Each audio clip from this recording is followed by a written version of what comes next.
Hey VC, Steve here. I told you I was going to get you to something special, New York City. Exhibitionism, the Stones exhibit in the Village, West Village, Washington Street. Got to go on Wednesday the 28th. Did buy a book there. Was a few dollars, but worth it. You can get it online. And starting off is the store, which was across the street.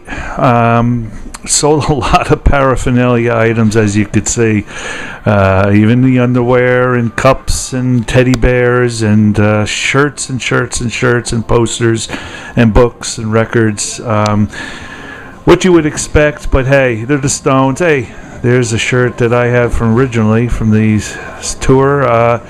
I wish I had all the money I could buy these things, $30 to $50 for some of those shirts, but cool little shop.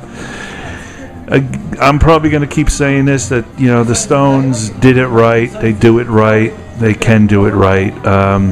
And this was fun. So outside, Washington Street, a factory, 2 floors, and just, you know, a queue of people every 15 minutes. They go in, crowded with tourists. Didn't expect this, and they did well. You walk in, and you're set, and you wait, and you watch a little video information, and then they set you off into this room. Multiple screens and documentaries and audio, and it's you know, great opening and a lot of photos throughout, you know, things I've never seen before. So I tried to get these images to you so you could see it. And the flat, Edith Grove, Keith, Mick, and Brian hung out. It was dark. That was the idea. And I did take some photos, you'll see. But this is where they did everything. They lived. They didn't care. They didn't really cook. They ate out. They stole food. They got the name The Rolling Stones in the Living Room by Brian. And this was the nasty place, but they did a lot of music and a lot of thinking here, and it was cool. There's a lot of footage about this also. You could look online. Like I said, I did some stills and of the area, and cameras I found out later were not allowed, and I did stop it. But I grabbed a few of these. I just thought, you know, it's great to show you some of these. Some people would never be able to see this. Wonderful job in the living room area. And then there's the stereo unit. Brian owned. And a lot of information, more, let me think, like, you know, some girls and Tattoo You, a lot of documentation from there, a lot of pictures and photos and log information, notebooks.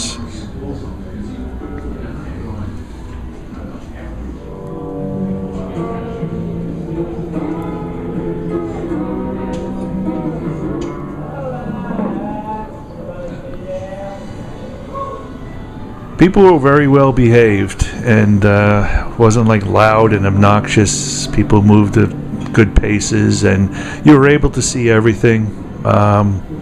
Wasn't overcrowded.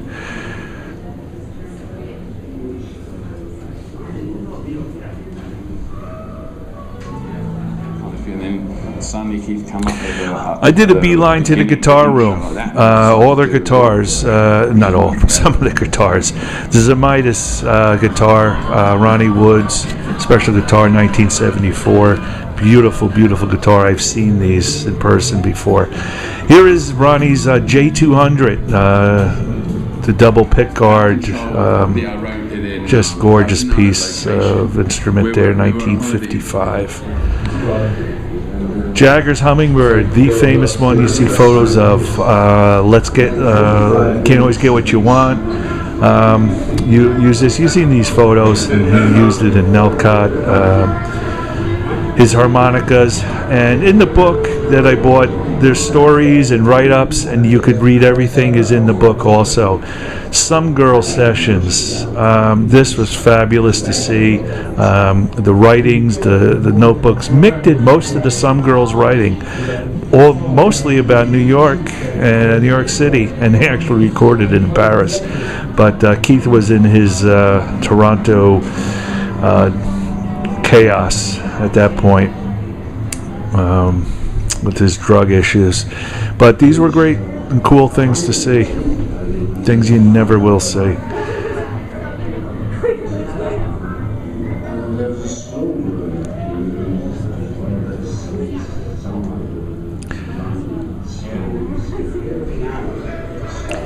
And here's Keith's guitar, a beautiful guitar. I really wanted to buy one of these once. Music Man, Ernie Balls, 1987. You've seen him play this. 5-string. I'd never seen this guitar before. And I think this is 1971, and this is just a 5-string guitar. I didn't care for the Nazi and the Iron Cross symbols on there. I had no idea what they were for, but this is Ted Newman Jones. Custom dark wood, pieces of blocked wood. Never seen this, but he used it a lot.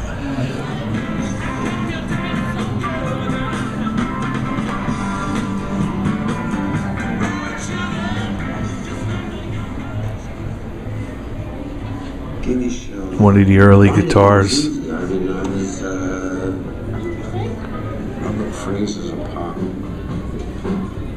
This one is a Les Paul. He painted it while he was in a medicated state, we'll say, 1957. He started painting his shoes, then went to the guitar and came out with that. This is a real historic piece, early Stones guitar, as you could see, and just a classic thing. Great to see this Epiphone live. Oh, Ruby Tuesday. Ruby Tuesday, the song, I think the first one. This guitar is, he bought it for $364 in San Antonio. Fender Deluxe, just one of his go-tos. And the famous Charlie drums, Ludwig, Gretsch, I believe he used both of those.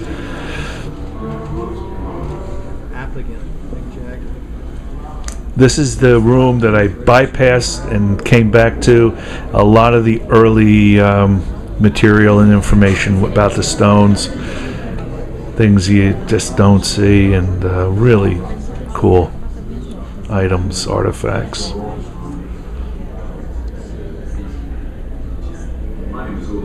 And also some later 60s. It was just so encouraging, supportive, because everyone.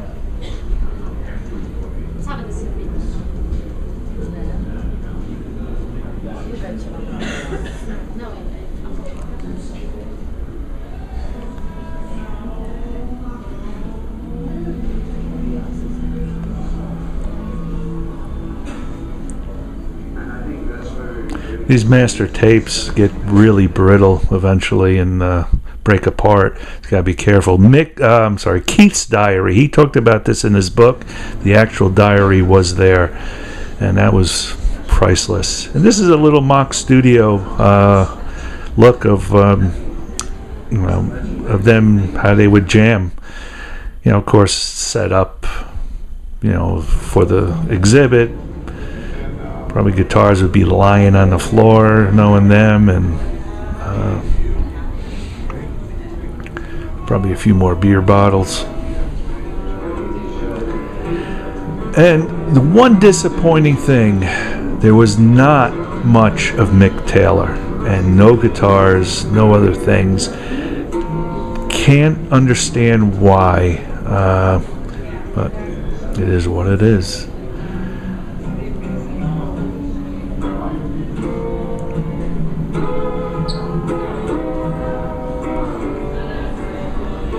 Here is an Elcott. The mobile unit got stuck in Keith's driveway. one of the only things of Bill's, his famous bass, the famous one. It was light for him, and that's why he used it. And Darryl Jones's bass. This was cool. This was in the middle of the guitar room with about 6 booths. You could pick a song. I picked Exile Rocks off, and you can mix it. You know, you got vocals and backing vocals, guitars. You got the bass, the drums, other things, and of course, I'm going to lift up and mix and hear the guitar.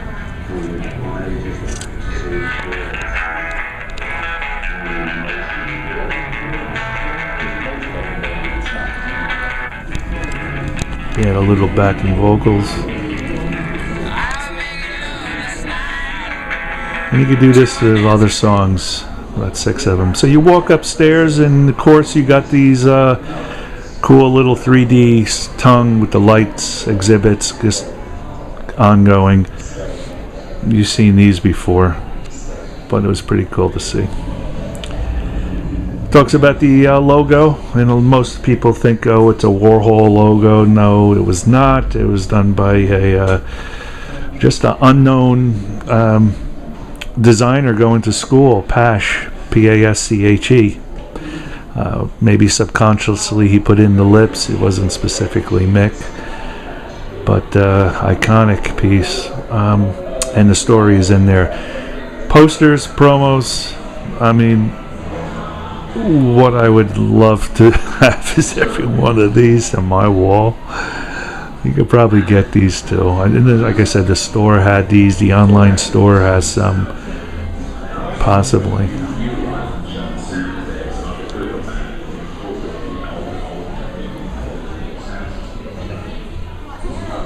Nebworth.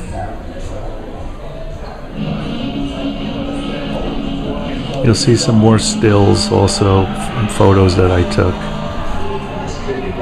of random things. Here's the sort of an exhibit of what the iconic stages were and how they built and the thought process. And then another little room was some of their albums and details, Sticky Fingers, some Warhol archives brought in from his exhibit. Goat's Head Soup, I never saw this picture, but you know, the intention was just to have scarves over their heads, and they did that. Here's a still picture of it. It was kind of dark. Here's 75 tour. I think this is one of the best stages they had, despite these big monsters they have. This is just a simple star stage, which is just great. I never saw this 75 tour, but this was great to see. Love You Live, basically, off of that. And speaking of Love You Live, this is about it.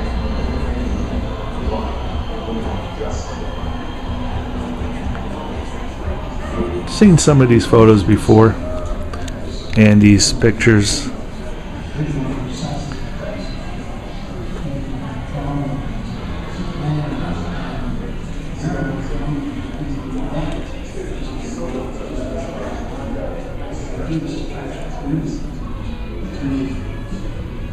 And here is the inspiration of Some Girl's album, Ebony Magazine.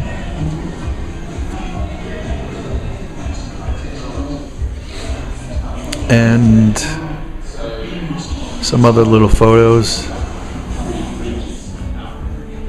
for promotion of the album. And this is the original album, and then you have the reissue, and the colors are different with the reissue,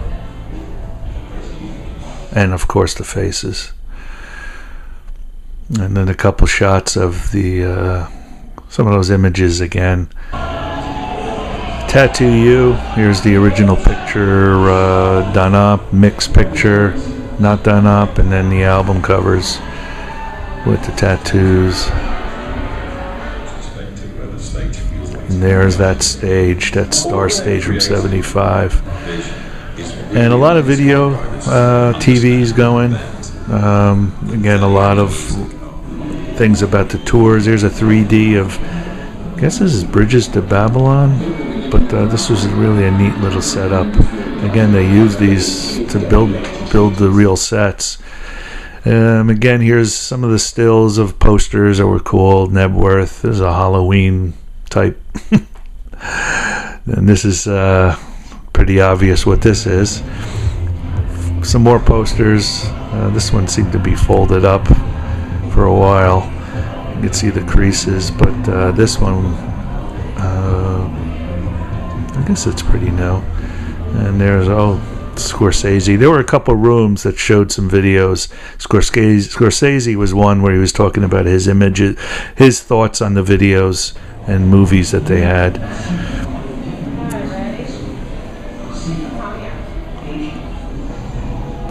Style. So Andrew Lou Goldman, very big with the image. Really did a great job with the Stones, and as you could see, posters and pictures, and then the real thing. You see a lot of black and whites, and here was very, very just brilliant colors, and it's great to see these iconic pieces of wardrobes that the guys wore. Great shot, Keith, the boots, and then his purple wardrobe, and there's some still shots. After this, I was told not to take pictures. I stopped, and very fortunate I can get these. But tour outfits that Mick wore, and Charlie, and everyone else. And there's the iconic one, the Omega with 69 and Charlie's tongue shirt. Ronnie Wood's outfits. There's Mick's muslin 72, I believe, 72, 75 maybe. But those are jumpsuits, typical 81 tour. You could just see these and know what tour they were. Of course, the one on the right is iconic. There's Keith with his leopard. And back to these again. 75, and just cool things. My favorite is this one, the 78 tour. Just the tape on it, and this, just cool. This is my favorite look of his.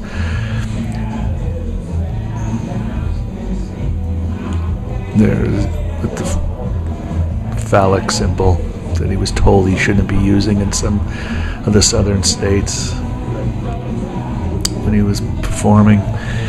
Getting a little more modern, as you could see, during the late 80s or 90s. And coming towards the end here. Here is the Sympathy for the Devil outfits, a whole list of them.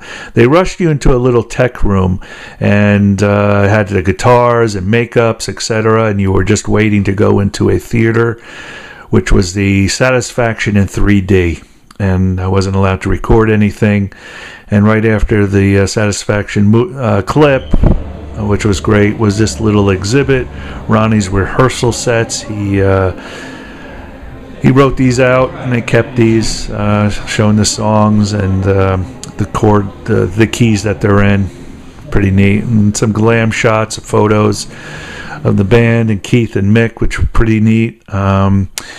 And then the last thing you'll see is Street Fighting Man, and Keith, of course, recorded that on a little cassette recorder in his hotel room.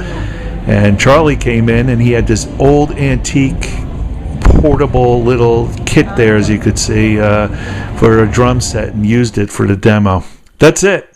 I really hope you enjoyed this. I had fun with it. If you can see this is a once in a lifetime. I think they'll be touring for a while. Shop online if you can, but hopefully this gave you some good insight. Thank you so much, everybody. Bye.